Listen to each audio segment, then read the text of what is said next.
Each and every time I feel proud of an achievement, I realize that Mary Shelley wrote Frankenstein when she was my age.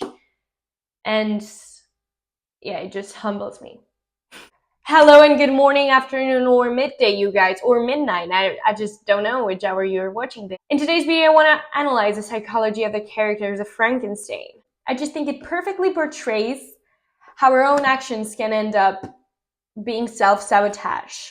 I first read the novel when I was 16, and I remember reading it and being like, what the fuck am I reading? I don't understand anything. And the thing is so difficult to read classics. It's really difficult. So I'm here to just explain you a bit of what was going on.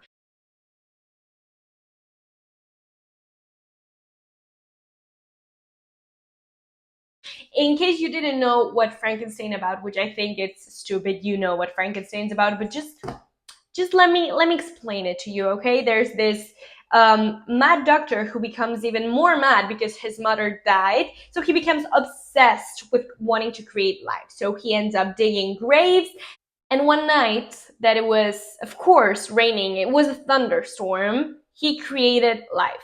He created a monster. He initially wanted to make it beautiful and good. And Victor's like, oh my god, I created a piece of crap that has nothing to do with what I wanted. So he just abandons the creation, and Victor starts running away from the creature. And the creature's like, no, no, no, no, no, I'm not hunting you. They are fucking crazy. The monster comes to Victor one day and he's like, hey, please, if you don't want me to kill all your family and everyone you love, you'll have to create me a wife. And he's like, okay, I'm gonna create a wife. But then he realizes, no, I'm not gonna do it. I've already created a piece of shit. I'm not gonna create two pieces of shit. So the monster's like, okay, I'm gonna kill everyone in your family and everyone. Which is mad. In today's video, I just want to dive into the issues that the main characters, the creature and Frankenstein, go through so that we can learn. Because I've been both. I don't know about you. It's like a personality type. What are you, a monster or a doctor? Both the monster and the doctor are victims of the loneliness epidemic, which is hilarious because the book is set in the 18th century. But hey, yeah, they were ahead of their time. Neglect and isolation are the central themes that haunt and shape Victor Frankenstein and his creation. Victor neglects his creature the second it becomes alive, abandoning it to face the world alone.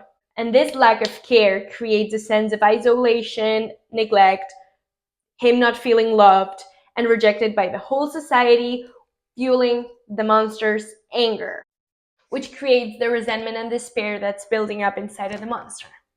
Firstly, Victor isolates himself in his pursuit of scientific knowledge and creation of life, and later in his guilt, which only deepens his suffering because he has no one to rely on. Both characters' experiences in neglect and isolation highlight the devastating psychological consequences of being left alone and disconnected from others. In today's psychological terms, we would qualify the monster as someone with a disordered attachment, which is the behavioral outcome of being neglected by his creator. And if you're inside the world of relational psychology and the way we interact with others, you'll know is the worst type of attachment because it's derived from some sort of really big trauma. In case you didn't know, disordered attachment is one that's seen in children who are not only neglected but mistreated by their parents or caregivers.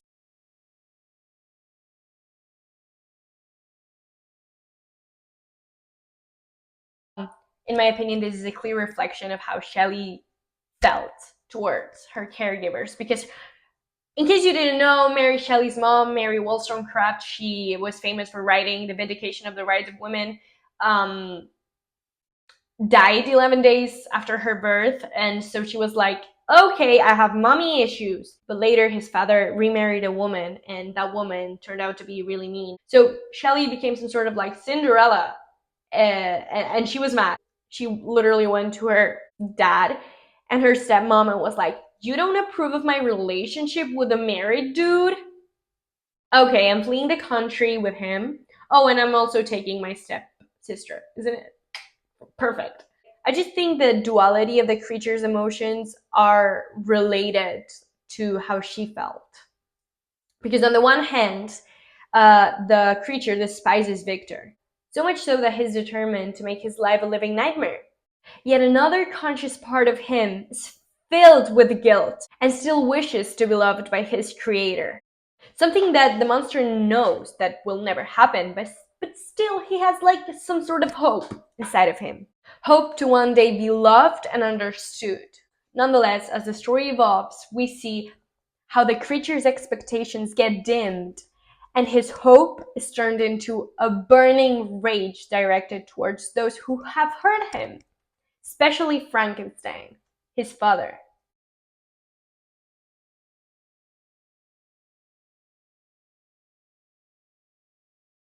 Frankenstein's a story that warned us about not having our emotional needs met and how we can turn into monsters if our emotional needs are not met. Since the beginning, the monster develops an obsession with human interaction and relationships, simply because he doesn't have any, and he really wants to. He craves them so much that he becomes an expert in the field.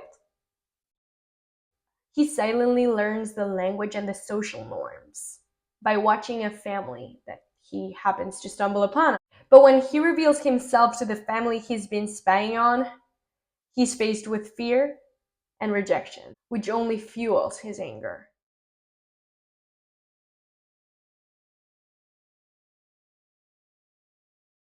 This is why he begs Victor to create a female version of him, arguing that even a single bond would mend his suffering. The monster quotes, "I am malicious because I'm miserable," which perfectly captures how loneliness can breed anger and destructive behavior. Well, people are lonely and frustrated, so what do? They start fighting on Twitter, which I've been guilty. And the monster's not the only victim, since Victor's ultimate downfall is also because of his lack of connections. The monster has given him a taste of his own medicine. The monster has given him a taste of his own medicine. He slowly kills Victor by killing his loved ones, robbing him of the human connections that make him who he is, building a sense of guilt and draining his sense of self. He has turned him into a monster, which is astonishing to say the least. Okay, what can we take from this story? Basically, everything happens because of the doctor. Everything happens because of Victor Frankenstein making terrible decisions. Okay, guys, let's get some perspective. Why the monster does what he does? Because he's lonely, he feels terrible, yada yada yada. But let's just be honest. This dude, a doctor, has created something. He has done it. He has willingly created life that has destroyed his own life. Therefore, he has self-destructed his own life. It's all Victor's fault. He kept making the wrong decision.